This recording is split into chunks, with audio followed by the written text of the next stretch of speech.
the matter ended up in court way back in 2014. Somehow, come the year 2018, the matter was dropped, or the charges were dropped, after a purported agreement between the EACC, the Attorney General, and the DPP. Could you clarify, Governor Mutua, how this came about? And what became again of the monies that were pumped into this white elephant project? Thank you. Boy. Thank you, Chair. I would like to ask the nominee that while serving as governor, elected in 2013 on a Wiper ticket, you branded all county government projects with your photos and the words Maendeleo Chap Chap. This was eventually registered as a political party, and it is the one that you used to vie for the seat in 2017, after the public had been able to see this in all images on all county projects. Mr. Speaker, isn't this an abuse of office based on the strict reading of Article on the Chapter 6 on leadership and integrity, particularly Article 73, on responsibilities of leadership, and Article 75 on the conduct of state officers? Because this was use of public funds to advance personal interest. And finally, Mr. Speaker, on the nominees' democratic ideals, considering that the office for which is being nominated requires one person who is able to particularly know exactly where they put their signature, especially because we are going to be dealing with international treaties. During the campaigns, the last campaigns of 2022, the nominee signed into the agreement of Azimio la Umoja One Kenya Alliance, and later on went publicly to say that even after signing, he did not know exactly what he was signing. Might this be something we would be worried about, considering he will be CS if he's approved by the House, and he would be probably have to deal with reading documents for signing on behalf of the country? Thank you, Chair.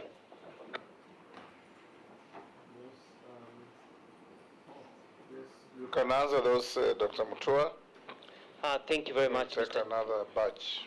Mr. Chair. Thank you.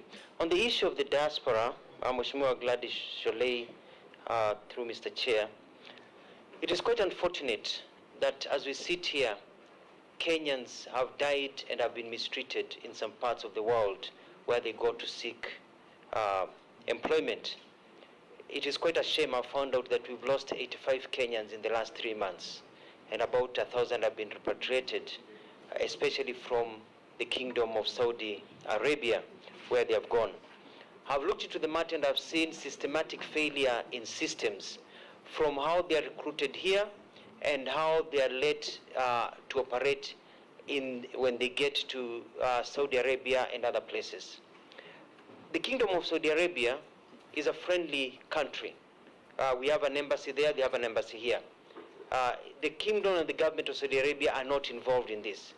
But there's a question that we're asking ourselves, and that is, a lot of Kenyans go overseas. They go to Qatar, they go to Dubai, United Arab Emirates, they go to Singapore, they go to many other countries, but yet they are dying in Saudi Arabia. There is a problem. I've seen a tendency where there's a blaming of the victims. I heard the other day some people saying the problem is with our girls. It's blaming the victims. It's very, very bad.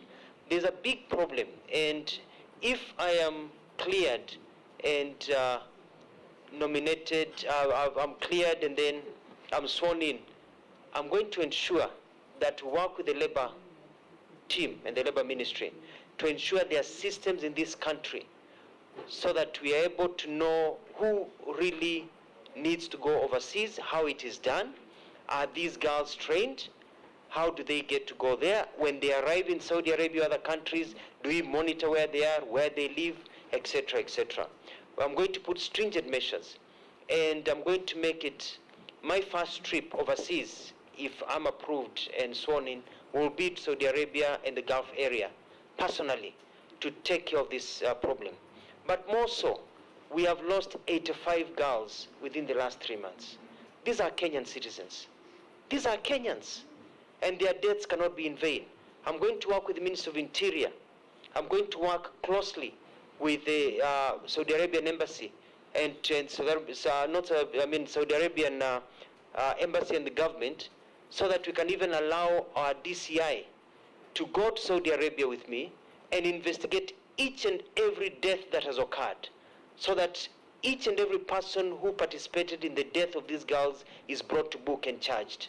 These are Kenyan lives. We need to send a message that no Kenyan will die overseas or get out overseas and the government does nothing about it. So I'm going to lead from the front and to ensure that this never happens again. But we're going to take care of some of the systematic failures that we have seen. Cartels that are operating here and other places, we'll take care of them and ensure that the life and sanctity of Kenyans is protected. The second question was about the wealth before I became governor. Before I became governor, my wealth was about close to, let's say, over 200 million. By that time, I had already invested, and the investments have been able to grow. What I presented were assets in terms of land that I had acquired from monies that I got when I worked in the Middle East, businesses that I've been able to start.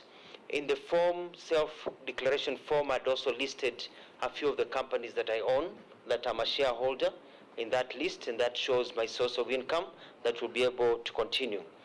Within the next 10 years, by God's blessing, I hope to have doubled my income through the businesses that are there thriving.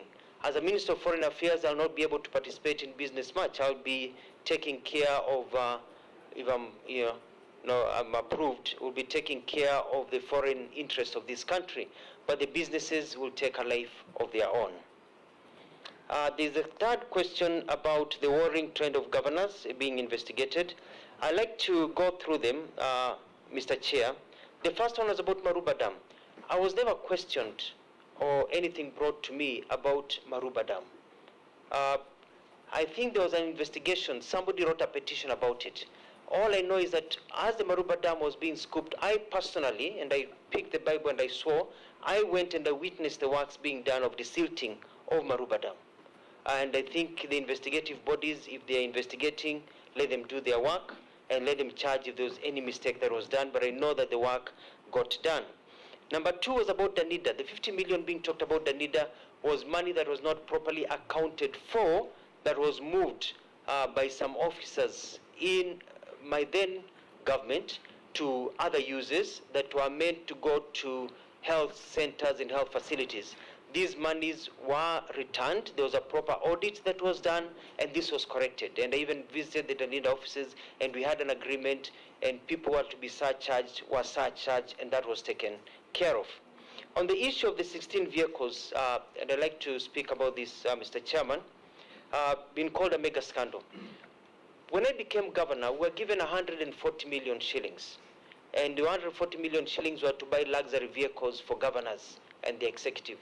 I asked myself, we come from a country of low economics and come from a country where there was only 4 ambulances at the time in Machakos and 2 were on top of stones. Would I buy luxury cars for myself when people are dying, or would I buy ambulances?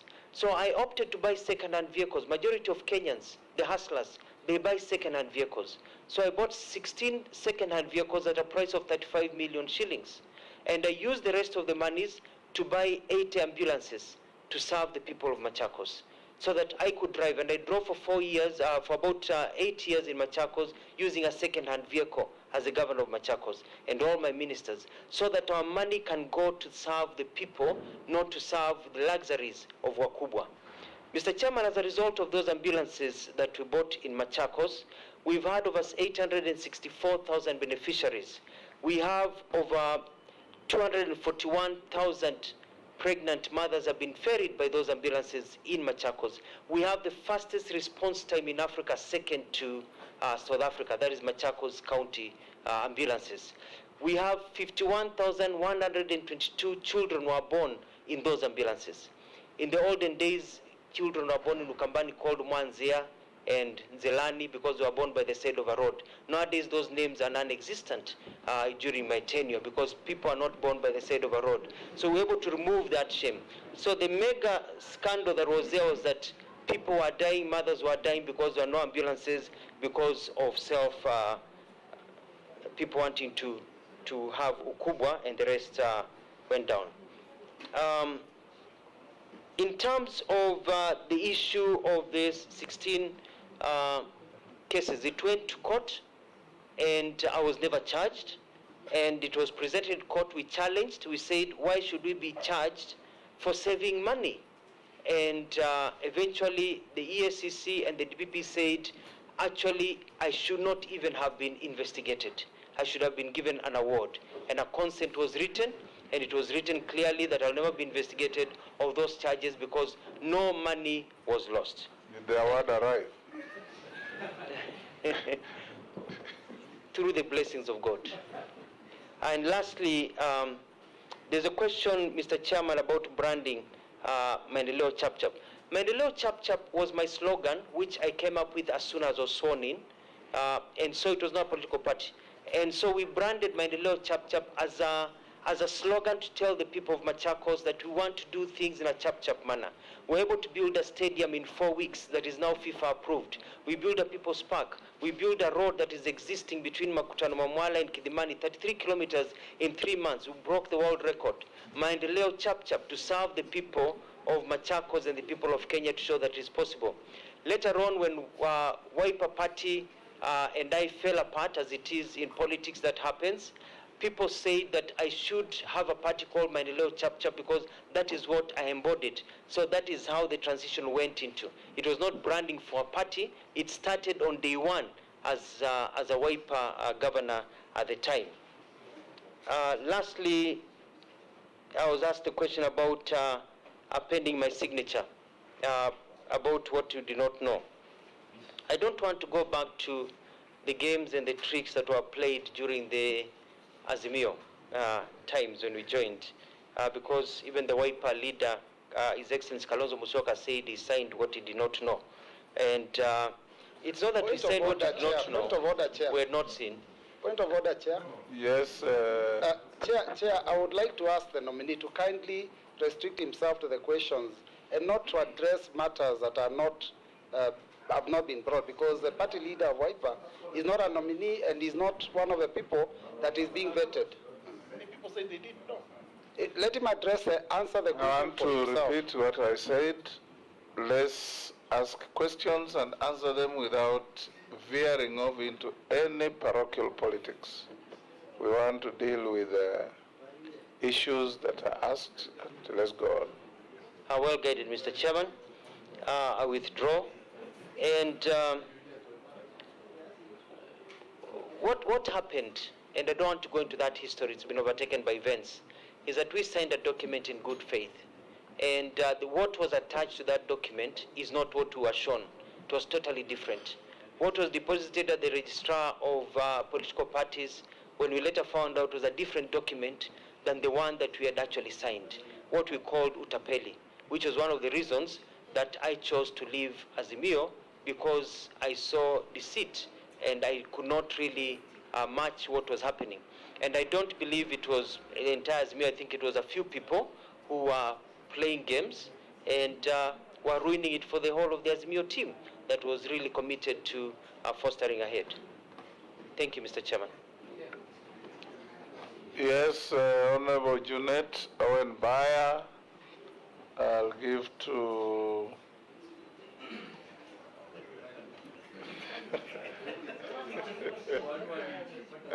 Shurie.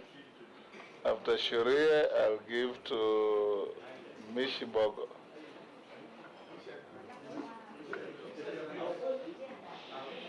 Thank you. Thank you, Chair. Chair, I wanted us to clear with the preliminary issues first before we go very far. Chair, you was asked a question to the nominee, how much is his worth?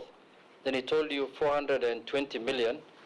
He did not attach breakdown of that, like the other nominees, what that 420 entails, which land, which place, and such things. But anyway, I wanted to ask him, now that he has not attached, Now it forces me to ask him, this hotel in Machakos, this white one, is it yours?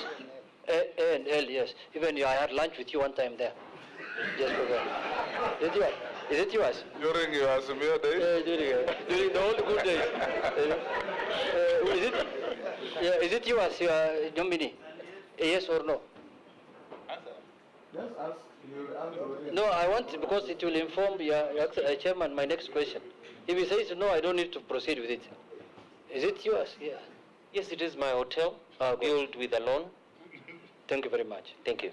Now, if you own that hotel alone, the way you are saying by a nominee, and you are saying you are worth 420 million only, I know this is a period people want to be poor, because it's hustler time. Don't fear being rich, just tell us how much you are. With that hotel, you cannot be 420. You cannot. That I have refused. You cannot. Dr. Mutua, next person.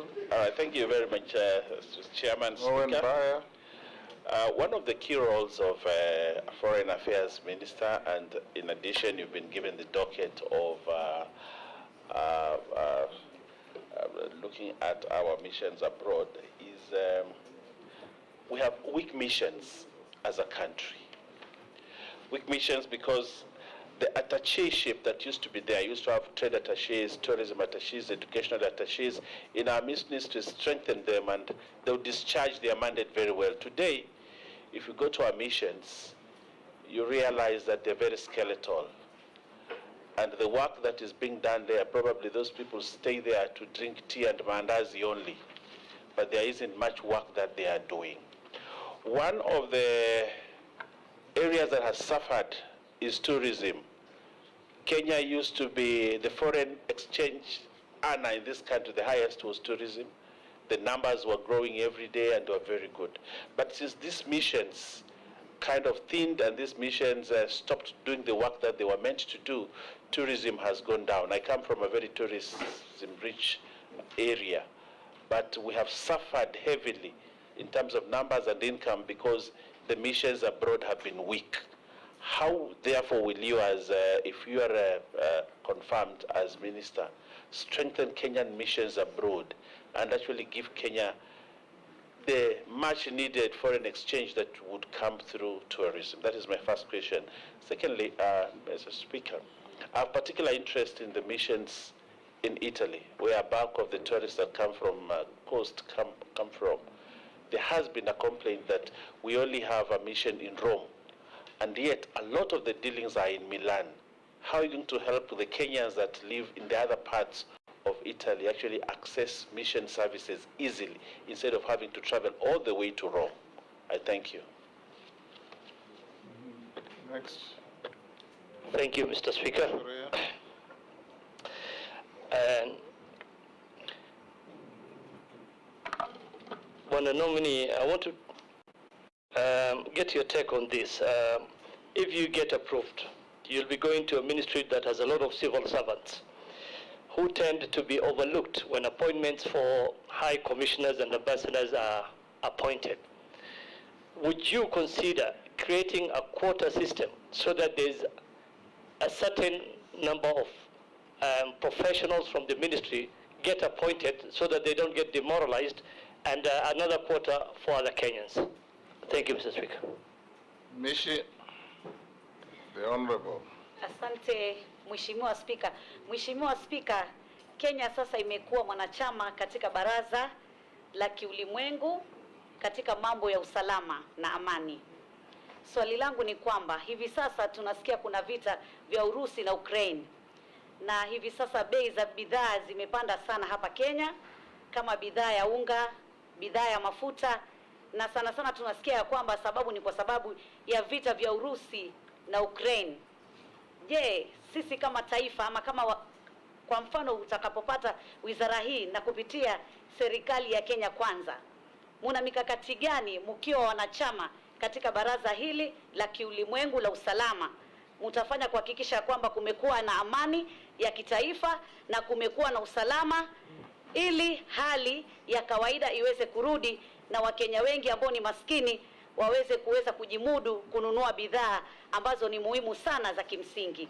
Swala langu jengine ni kwamba kuna Wakenya wengi sana ambao wanaozea katika majela katika nchi za nje, haswa bara la Asia, ambapo walikwenda kule kwa mambo ya ajira, lakini kwa tetesi ambazo si za ukweli na njia za kidhulma, njia tatanishi, wengi wameweza kuwekwa majela na wanaozea kule, na hakuna njia ambazo zinafanyika kuhakikisha kwamba Wakenya hawa wameweza kuachwa huru na hivyo basi waweze kurudishwa Kenya.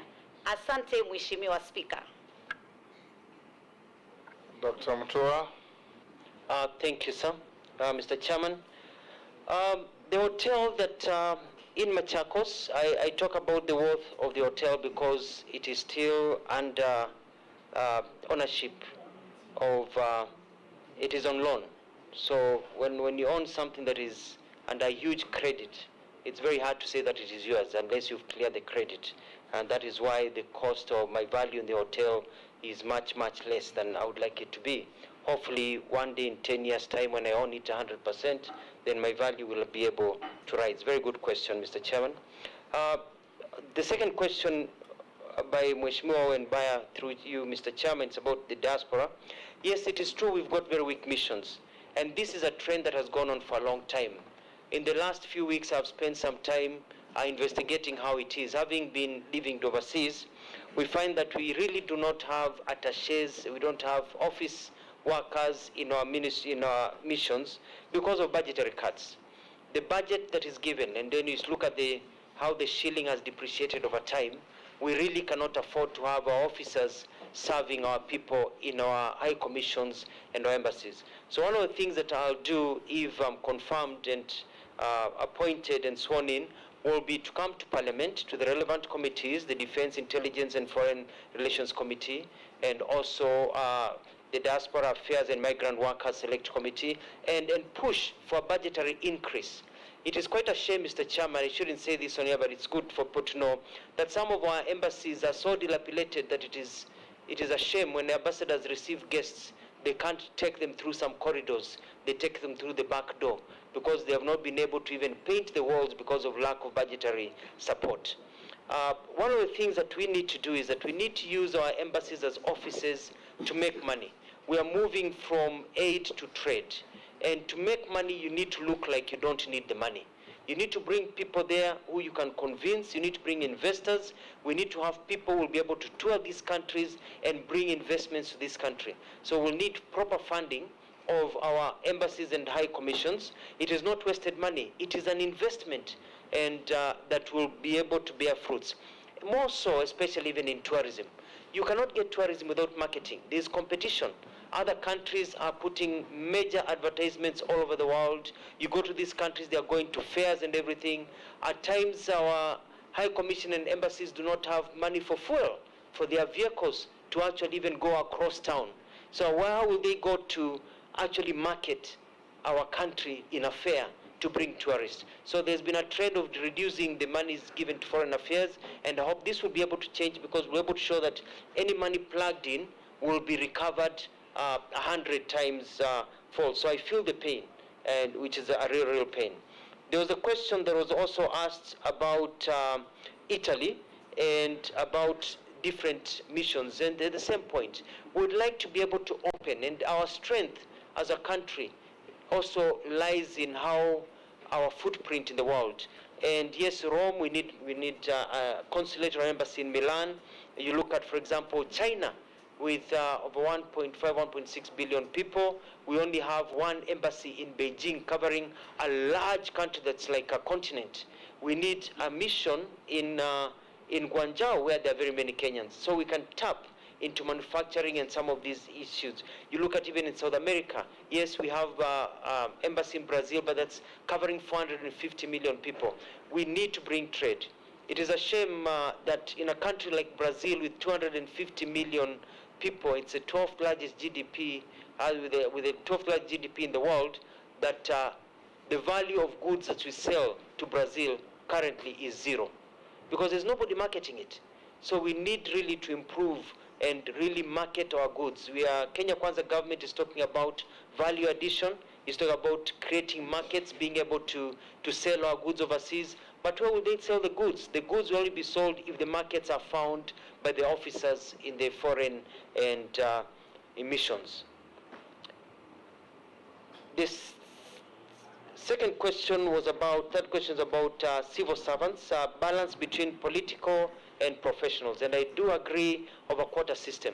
It is very important for somebody to enter the foreign service as a cadet, knowing that one day they'll work their way up all the way to become ambassadors. It's a brilliant idea, and it's something that I've already discussed, and something that I hope that if I'm confirmed, I'll be able to put it into sequence so that people realize they can actually grow through the ministry. We want to limit the number of political appointees because we want people who are professionals to be able to get into there.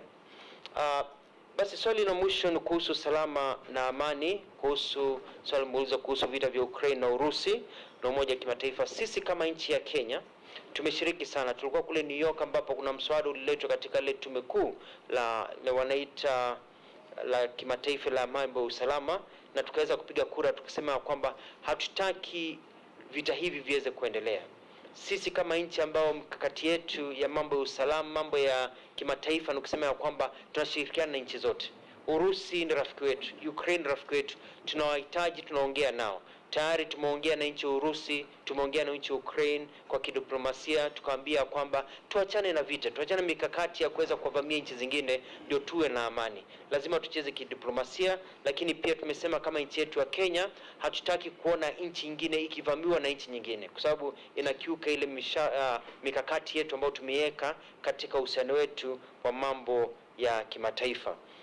Pia tunajua kwamba swala la kupili kwamba kuna Wakenya wengi weko Myanmar, weko nchi nyingi ambapo wameweza kufungwa, wengine wameshikwa kule kama mateka, na nimesikia habari hizo zimekuwa zikichukuliwa tukijuu. Mimi nitachukulia kwa njia ambayo inafaa kabisa, kwa hata kama nitakwenda kule kutetea haki za Wakenya. Mkenya ni Mkenya, haijalishi umefanya nini. Wengine wamekamatwa kule wanateswa kama maabusu, wengine wamekuwa kule ni kama watu ambao hawana nyumbani kwao. Tuweze kuwaleta nyumbani.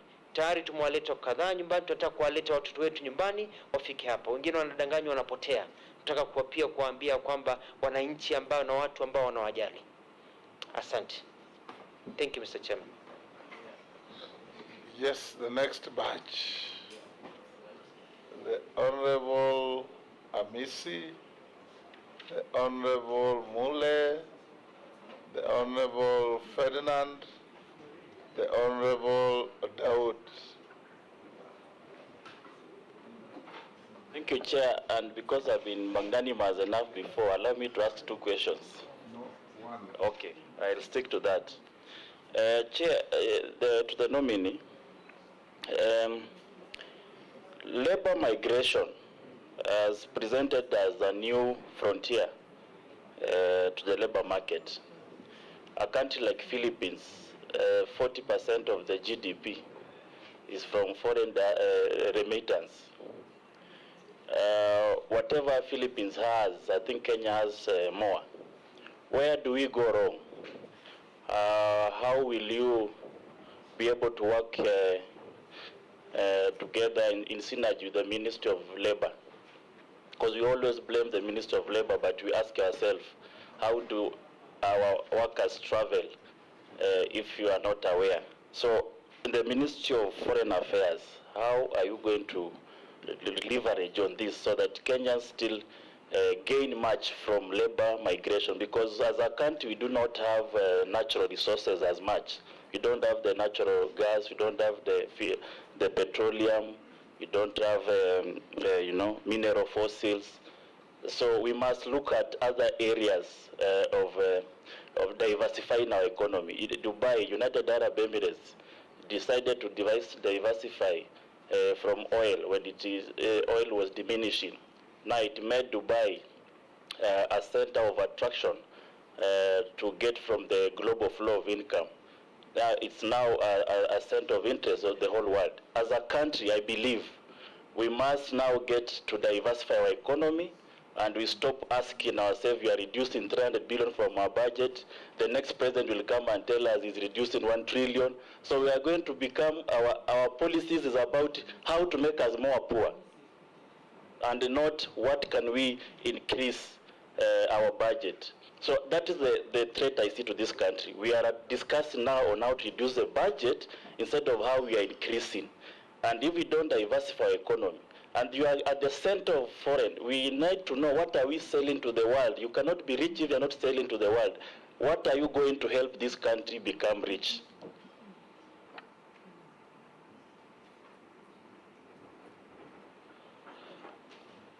Honorable Mule. Thank you very much, Madam Speaker. I want this to go straight to the nominee. It is in public domain that the office you held or the government you led of Machakos County, as we speak right now, it has one of the biggest debt in the country of 2.8 billion shillings, which is not paid, and is a debt which is being carried over to the next administration. Kindly, without any personal or emotions, try to convince this committee whether was that failure in your management, in your leadership, and in proper accounts of the county government of Machakos not to incur such debt, whereby we know very well the current government of Machakos has been receiving all requisite funds from the national government, development partners, and other local collected avenue, whereby we should not have a single debt. For example, Makueni had a debt of less than 2-point-something million shillings by their close of caps. My fear is one. With this experience and happenings within your leadership in Machakos, how do we grant you to be the eye of Kenya in the diaspora? Are we going to get to issues which relate to mismanagement, misappropriation, misunderstanding of management? And this is one of the key ministries we are looking forward in this country to make sure that at least we attract investors, we attract tourists, we attract jobs from foreigners.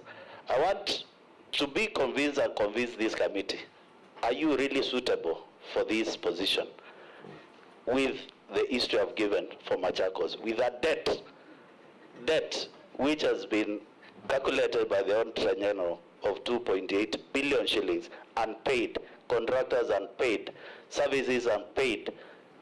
Serious management issue. Ferdinand.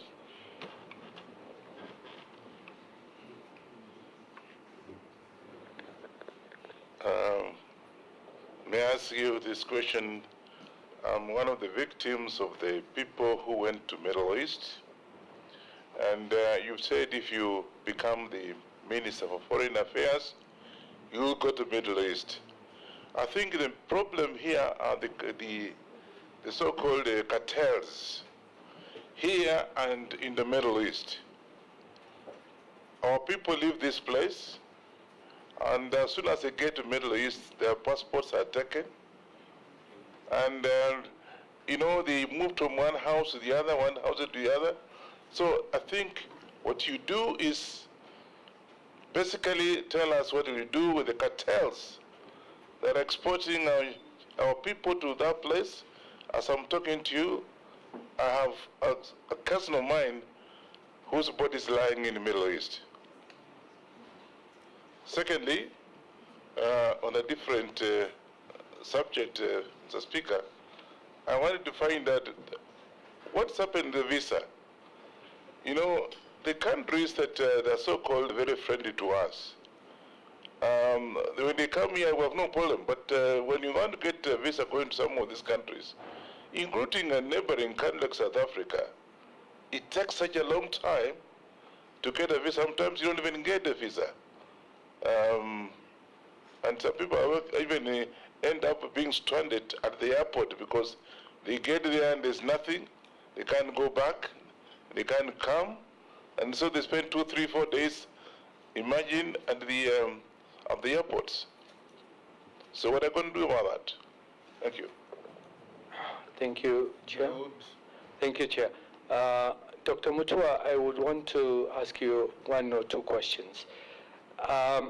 We've got countries which normally offer us scholarships, university scholarships, college scholarships. Some of the friendly countries are India, Cuba, Algeria, Pakistan, Hungary, amongst others. I remember a couple of years back, the Indian High Commission telling me there were 100 vacancies for technical training colleges in India. But the scholarships can only come through the Ministry of Foreign Affairs. But when I went to follow up with the Ministry of Foreign Affairs, I was told they were not available. But the Indian High Commission told me they were there. And many like them are there. So what criteria is it being used to distribute those scholarships to deserving Kenyans and not being hawked to people to buy them? Because if it's not going to help the ordinary citizens and it's going to be hawked or sold to people, then it doesn't help at all. Secondly, our balance of trade. Many countries, our balance of trade is in favor of the other countries. What do you think you will do to even market our miraa so that our farmers in Nyambene can, in Tigania can at least get something out of miraa, because that is one thing which is, I think it is at the core of our government as well. Thank you. Dr. Mutua. Thank you, sir. Mr. Chairman, there's a question about labor migration and Kenyan jobs. It is quite instructive. I watched the morning interview or vetting whereby Mheshimiwa Musalia Mudavadi talked about the 480 billion shillings that are remitted from overseas, 350 to 480 billion shillings. Actually, the diaspora remits more money to Kenya. It's our chief foreign exchange earner than even coffee, tea, and others.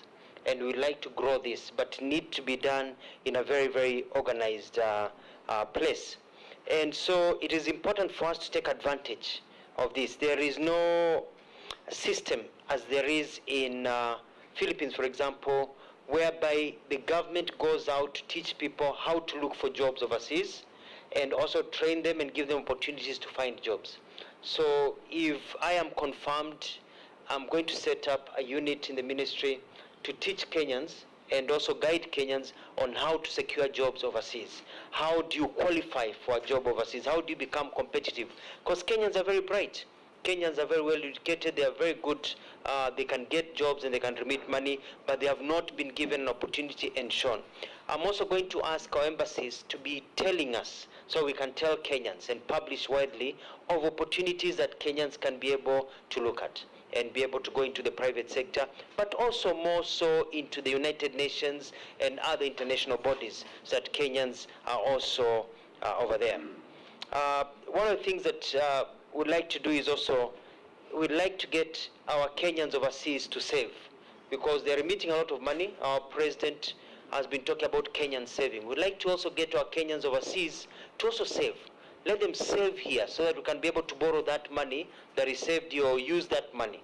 We've been talking about an infrastructure bond for years. We'd like to get that infrastructure bond realized so that Kenyans overseas can say we build that highway with our money from overseas.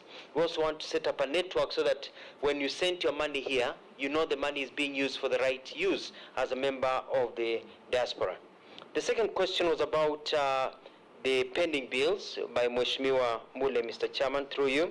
And I was also surprised to see in the news about 2.8 billion, but what I had on my records was 1.6 billion from the control of budget. And we have a plan of how this money, and it was very clear how the money would be paid. It was very clear to the control of budget how the pending bills were accumulated. Some of them were accumulated because we had very many development projects. If you have a lot of development projects, others will carry over into new financial years. When some of them carry over to new financial years, they become pending bills, and they are listed, even though some of them are ongoing. There are others whereby we had talked to the control of budget that we had said as a government I would not be able to pay them because they are white elephants. There are some things that were listed where a school was built, but you go to the ground, there's no school built. If I paid that pending bill, then I would be arrested and locked up because that is corruption. So that is how some of them have accumulated. There are others which really are real. We have poor exchequer, we're able to correct, and it's a challenge. We're dealing with the first 10 years of devolution. It was about balancing everything, getting everything going, but by the end, I'm very confident that I ran a very good government that was recognized, that had a lot of success in many, many areas, that was able to be an epitome or an example to many other counties. Mheshimiwa, through you, Mr. Chairman, talked about victimization of Kenyans through the cartels, and it is true. I have some tricks up my sleeve, and I don't want to speak about them publicly right now because, you know, these cartels will work on them. But I can assure you, within a few weeks, I'm dealing with these cartels because I've been made to understand that some of them are even owned by government officials. And they're going to do everything because they're making tons and tons of money out of our people.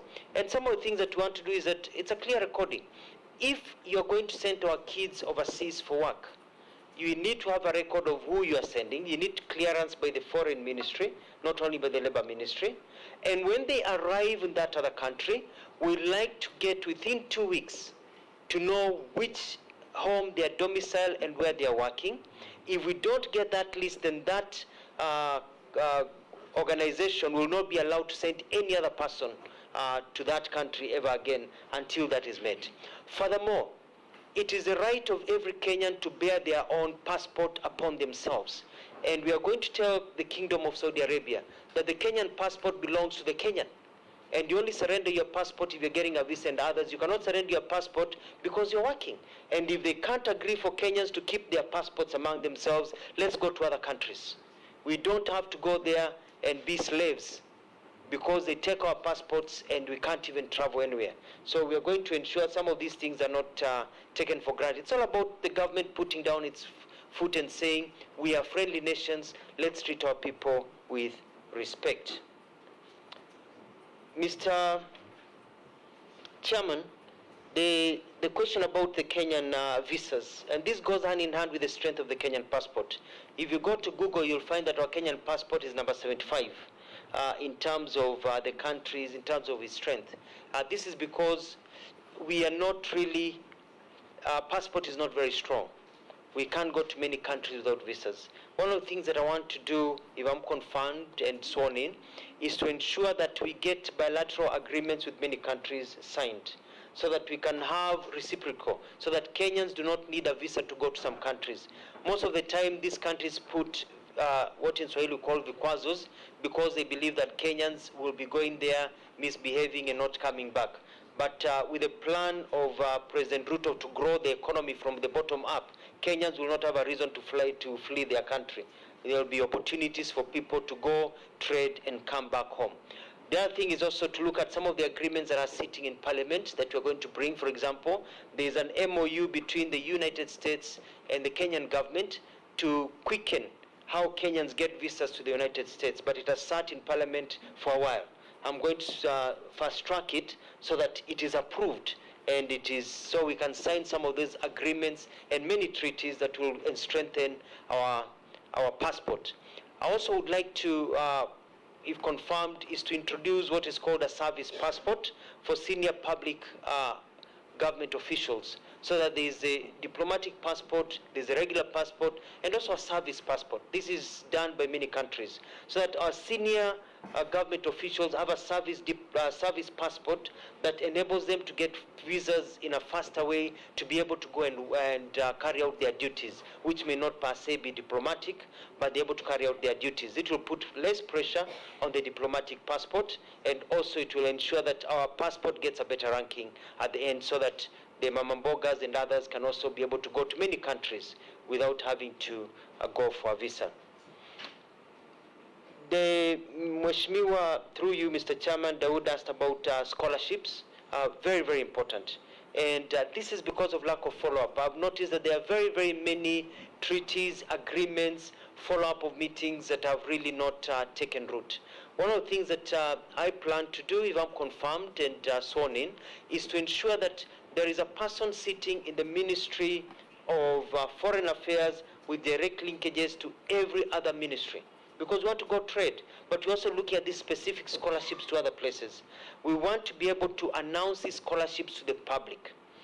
Si mambo ya kujuana. I have a good friend of mine, if I can use him an example, called Professor Alfred. Grew up very poor, was teaching somewhere in Western Kenya. He saw an advert in the newspapers, I think it was Taifa Leo, and he was able to apply to the foreign ministry for a scholarship on merit without knowing anybody. He got a scholarship. He's now a full professor. Went overseas, studied, full professor. Hakujua mtu. So we want to create a system whereby children of the poor, when we say the child of the poor will be able to sit at the same table with the child of the rich, so that you don't have to know anybody for you to be able to get these scholarships. And we'll publish them. And also I'll be on my tours overseas. I'd like to be accompanied by members of parliament, because I have seen when I was working in government, whenever there's a team that comes from the United States, from England and other countries, they bring their members of parliament, they bring their members of Congress to accompany the minister. I like to get that habit, because you understand and you can be able to lobby for me and lobby for the country of Kenya, more scholarships and more opportunities for Kenyans. It is not just a job of executive. This is a shared, I want to have work together with Parliament, because it is about Kenya. Kenya is not just about the Foreign Office. It's about all of us as leaders being able to support our people here in Kenya. In terms of balance of trade, yes, a problem, because majority of our products don't have value addition. So we are selling our products raw. So we find that we are importing finished products. We actually sent our products overseas and they are imported to Kenya with value addition. The Kenya Kwanza government is all about value addition. We like to add value to our products so that more money can remain in the pockets of wananchi, and this will ensure that our balance of trade is balanced. In terms of miraa, we look at how do we package our miraa, but it's not about package, it's how do you market our miraa overseas. And how do you get smooth transition? Because that is a product so that the people of Tigani, as you put it, can also have more money in the pocket. So this is a critical part of the plan of Kenya Kwanza. Thank you, Mr. Chairman. Thank you. We agreed no lifting of hands. Yes. Naisula, Vicaria, Raso, Posing, Emase. Thank you, Chair. To Honorable Mutua, many things... Actually, there are only two of you left after Emase, Murugara, and Mukami. You can take those 6. All right, thank you, Chair. To Honorable Mutua, many think that you have zero international experience.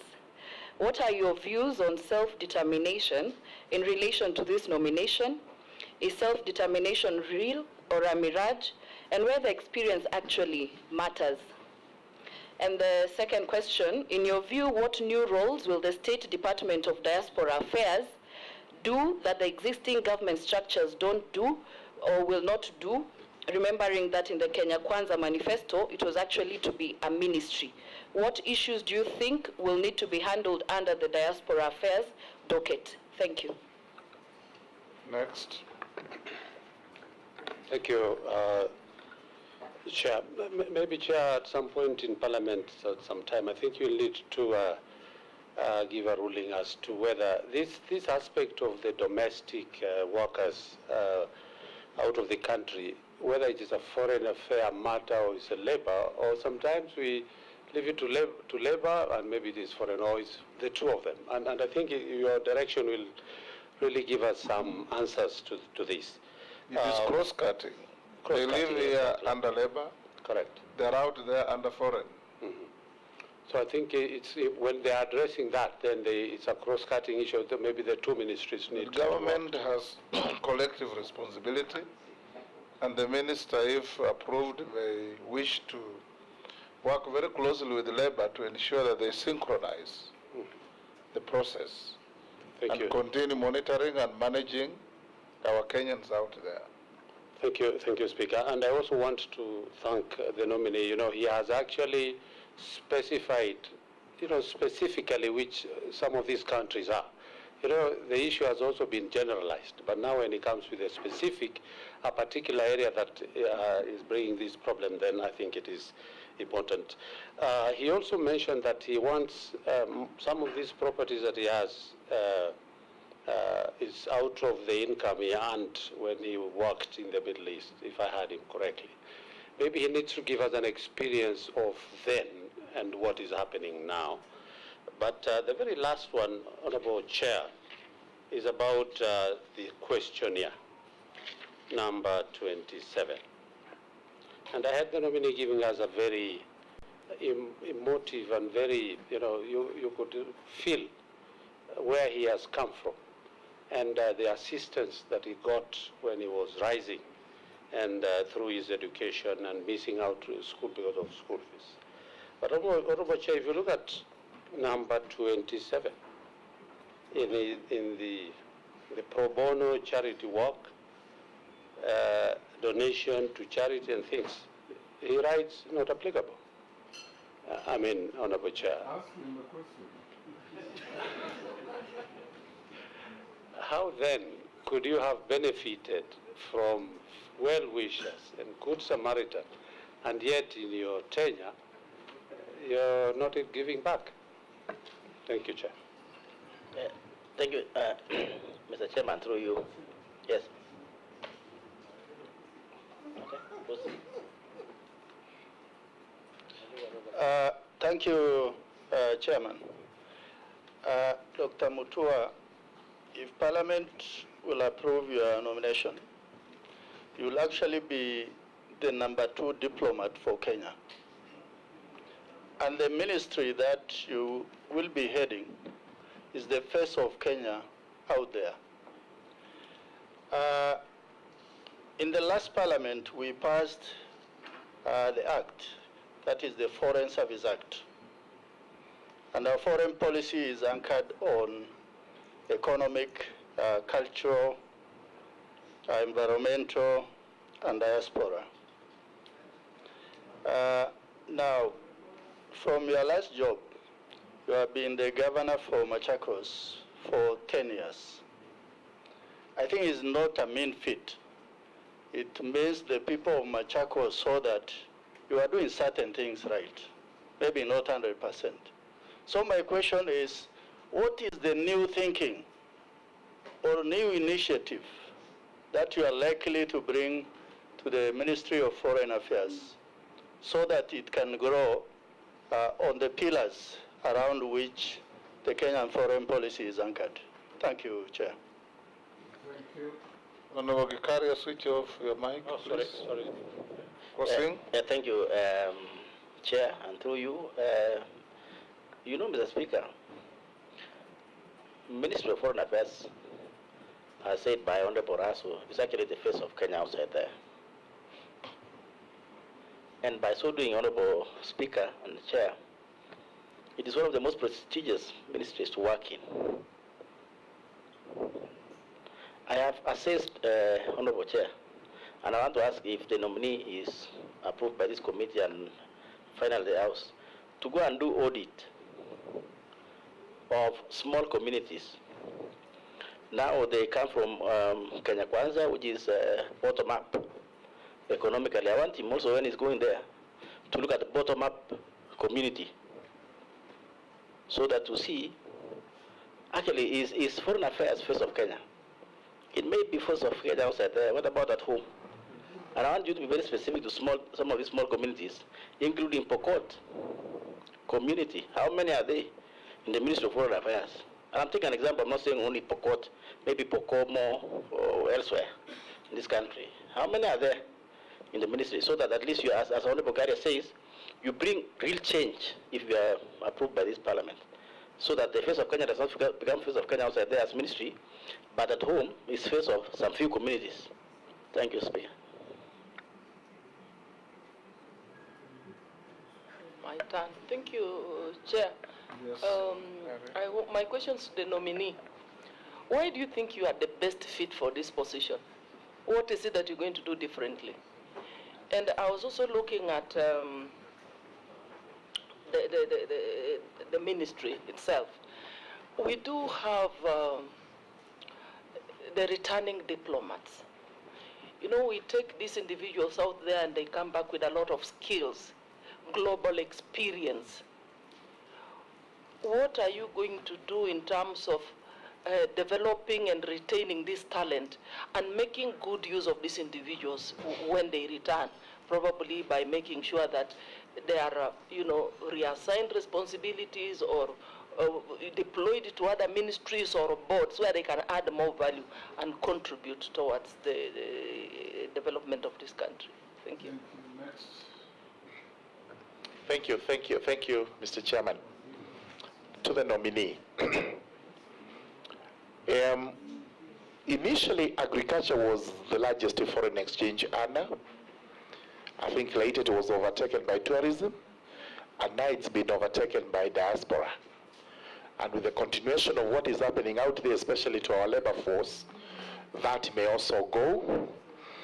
And one reason why agriculture was overtaken is because of branding. That as Kenyans, we do not brand our produce properly, and maybe we do not sell those brands as brands of Kenya. For example, we have coffee and tea. But out there, whether it is in Turkey, it is Dubai, you'll be told that the coffee, the tea they are taking is from Egypt, which is surprising, and that tea possibly is from Kenya. The coffee, and we have some of the best coffee in the world.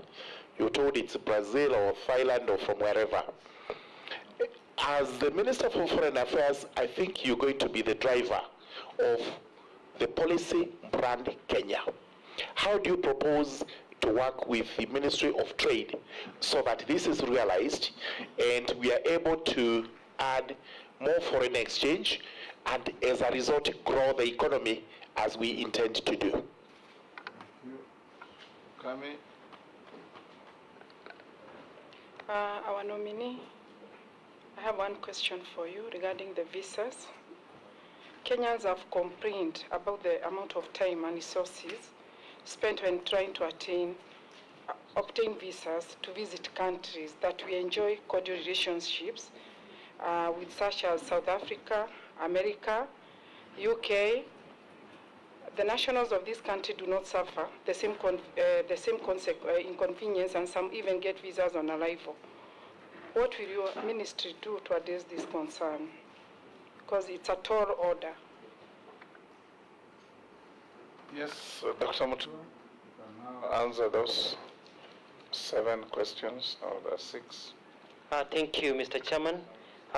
Mheshimiwa Laisuda asked about my international experience. I lived overseas for about nearly 15 years. As a student, I worked there.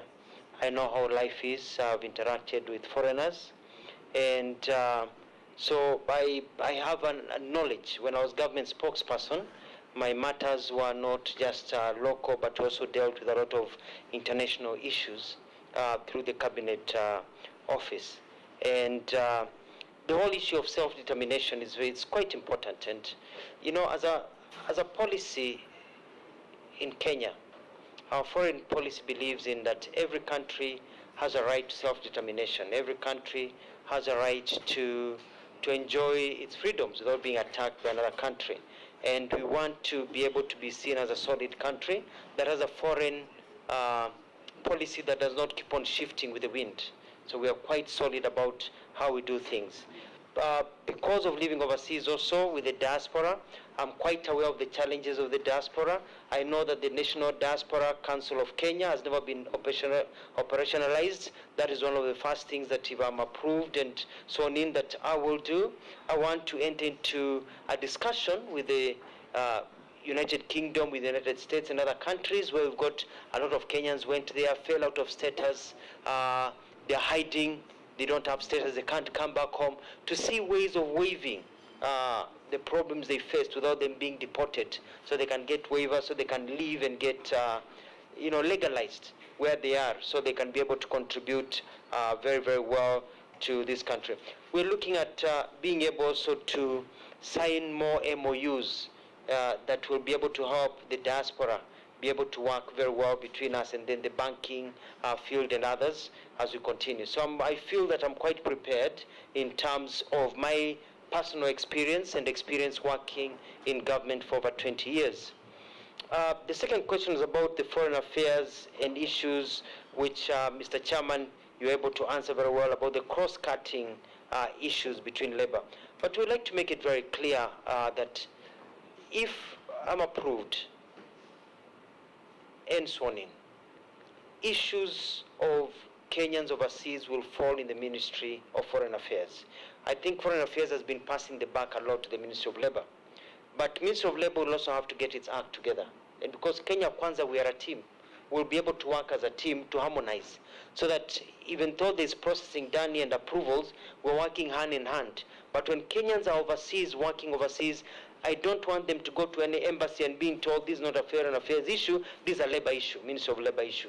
You're in a foreign country, you don't know anybody about labor, you know the mission. You want to be protected by your mission.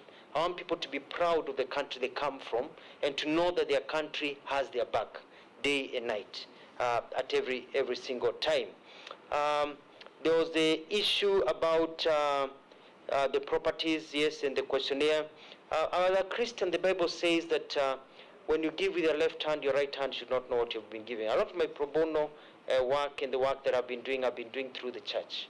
And I don't like listening to what I've done as a Christian, because you're not supposed to go and scream out there what you've done as a Christian. I sponsor more than 100 children through school myself, because I know how it changed my life by being sponsored, and many other things that I'm able to do that I don't like blowing my own horse, because I do it from the bottom of my heart and as a service to God, not as a service to man.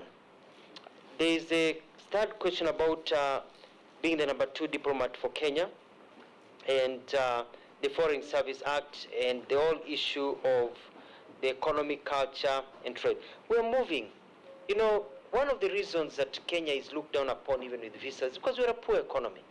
You know, if you're poor, people don't take you seriously as much as if you're rich. If you're rich, you're taken seriously.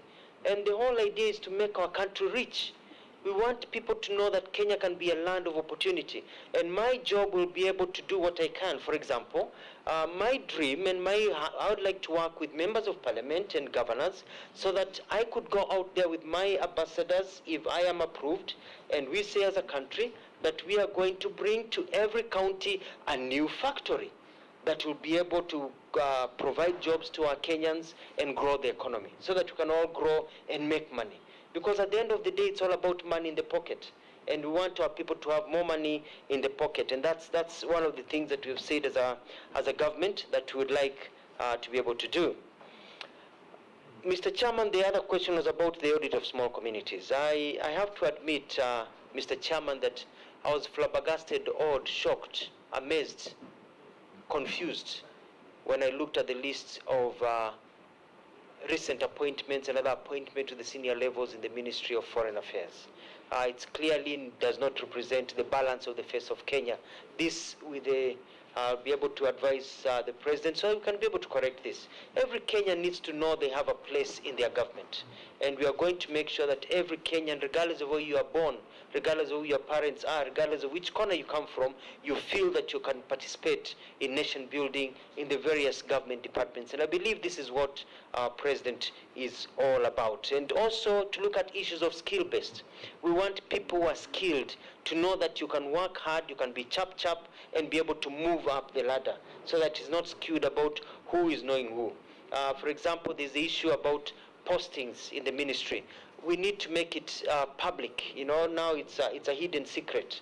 You know, you actually don't know who is being posted until you find out somebody is missing. and you realize they have been posted somewhere. We want everybody to know who's been posted where, so that people say, huyu ameenda mara tano, nimeenda mara mbili. Why can't I also go and serve my country outside? We want to create a sense of fairness so that people feel that they are fair. Mr. Chairman has also asked the question about why do I think I'm the best for this position. I want to thank the President for giving me this opportunity. I've worked overseas.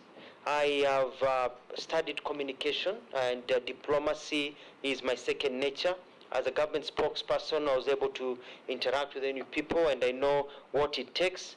And I believe I have the talent and the gusto and the strength to be able to transform and change the way the ministry operates for the benefit of Kenyans. We have a clear plan in Kenya Kwanza, and I was part of the architects of that plan, so I understand clearly what we need to do to work in that ministry, and I believe that I'll be well placed and I'll make Kenya proud as we move on. The sixth question was about the diaspora and how we are being overtaken, and it is true, Mr. Chairman, you find that even flowers come from this country, they go to another country, then they're sent to another country, and people think the flowers come from that other country. We need to find a way of branding everything that comes from our Kenya, and that's when it comes down to even the value addition. We need to add value to our products. We need to be able to say this comes from Kenya, and be able to do it proudly and get it out there so that whenever anything is value added, we're able to make more money. And lastly, there was the issue about obtaining visas and the cordial relationship with some countries. People come here, they're able to walk in, but for us, getting into some countries like going to heaven by the process of the visas. These are some of the issues that I'll be able to work closely with the ambassadors, work closely with this country, sign bilateral agreements so as to make it easier for Kenyans. And we'll try and start with Nipe Nikupe. If we do it for you, do it for us, and see how it is, because we are in the same world. But in the same world, we need also to see how we can improve the standing of our passport. Some countries in Africa, like Botswana, for example, their passport is quite strong. They can just walk into the US and just, in some other countries and just, get their visa on arrival. Whereas here, it's a process. So we want to get our country to that level. Having lived overseas, having traveled, I know what it means for people to line up for visas. We want to remove that shame, and I believe I'm up to the task. Back to you, Mr. Chairman. Dr. Mutua, can I ask you a question? Yes, sir. Our athletes, they give us the most visibility everywhere. Through them, our national anthem is played in most unexpected places. But increasingly, it's been happening that when our athletes go out there to conquer the world, they don't enjoy any protocol support. And the head of protocol in the country lies in your ministry. What arrangements do you have to ensure that our greats like Eliud Kipchoge and others have at least some protocol support wherever they go to arrange their press briefings, their visibility, their marketing, and all these things that we see being done to athletes from even lesser countries. When Maria Mutola was the conqueror of the world from Mozambique, she was accorded protocol at the level of a minister. Of course, ours are too many. We may not take it to that level. But what are you planning to do for our athletes? You find petty traders carrying diplomatic passports, and our world-conquering athletes don't have. What are your thoughts on this?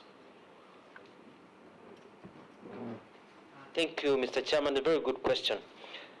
There are two ways. I was lucky to be a journalist because I lived in Australia at the time and witnessed the 2000 Olympics. And I saw our athletes and some of the struggles they went through. And I love sports, so I've been able to see some of these things. And one of the programs that I have in place is to set up our protocol officers, not only for athletes, but even to Kenyans. Kenyans have been complaining that when they go to embassies, they're not treated well. they're not treated with respect when they live in the diaspora. And I want to ensure that when you go to an embassy, to a high commission as a Kenyan, you are treated with the respect and dignity that you deserve as a Kenyan, and you can come out saying, yes, my country really loves me. So I'm going to institute a program to take care of athletes and even top business people when they go to these countries, because they are also income earners. They are bringing foreign exchange to our country. It is also a shame that even some of our soccer players, we've seen them in the past sleeping in airports because you know, there's no proper protocol or there's no money. And so I'll be coming back to Parliament and requesting for funds so that we can always have an emergency kitty in our high commissions and embassies, so we can be able to fly and take care of our soccer players. If there's a player or athletes that has fallen in the wayside, to remove that shame and give them the recognition that they deserve. We also, one of my plans that I put through as Kenya Kwanza plan is also to have a program for our athletes on how to invest and save their money. So that as they make their money, they are not just spending their money. Part of their money is going into saving, because you cannot run forever. After a while, somebody else will be able to run faster than you. A better soccer player will play better than you. So that you have something left, so that you can be able to invest, get into business or get into work, so that you don't die poor. Then it becomes a shame that you represented this country, but you're dying poor. So we can be able to set up that in collaboration with the ministry in charge of sports. Then lastly is to, we need to have galas and recognition when they come back and treat them well. When it comes to issues of diplomatic passports, I totally agree with you. And I'll be, if I'm nominated, if I'm approved and sworn in, I'll be taking to Cabinet a memo to discuss on who should and who should not have diplomatic passport. With the introduction of the service passport, we need to come up with a clear criteria. In my mind, for example, I think that members of parliament who are our top diplomats, because they understand the problems on the ground, they should be able to be facilitated to go overseas with the right documentation to be able to work, not just people who are connected to have diplomatic passports. But also we need to leave to save the sanctity of the diplomatic passport, because if a diplomatic passport is given to everybody around, it lowers the ranking of our passport, which means that our Kenyans who are down there, Mama Bogas, now have to line up for more visas. So it's a balancing act. Thank you, Mr. Chairman.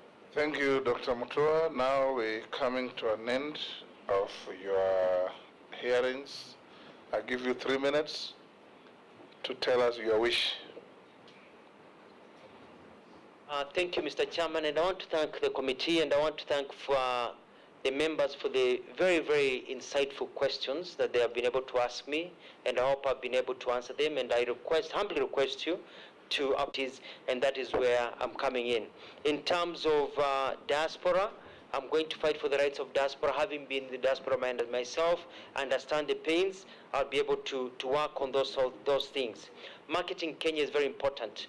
Kenya needs to be also a conference place where conferences can come to this country and we make a lot of money. It's a low-hanging fruit, so we're going to support that a lot, even as we champion climate change, because as you know, in this country, how the weather is, we have to fight for climate change, matters of environment and others. And I'll work with everybody to ensure that the Kenya Kwanza government under President Ruto succeeds, because we are working as a team to ensure our country grows. Mr. Chairman, I want to assure you that mbele iko sawa. Thank you, Dr. Mutua. You are now released and at liberty to go to your other duties. Honorable members, we have saved 5 minutes from Dr. Mutua. I give you a stretch of 5 minutes as we ask the sergeant to look for Mama Alice Wahome as our next nominee. Bring in Alice Wahome in 5 minutes.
hata sisi wadogo rais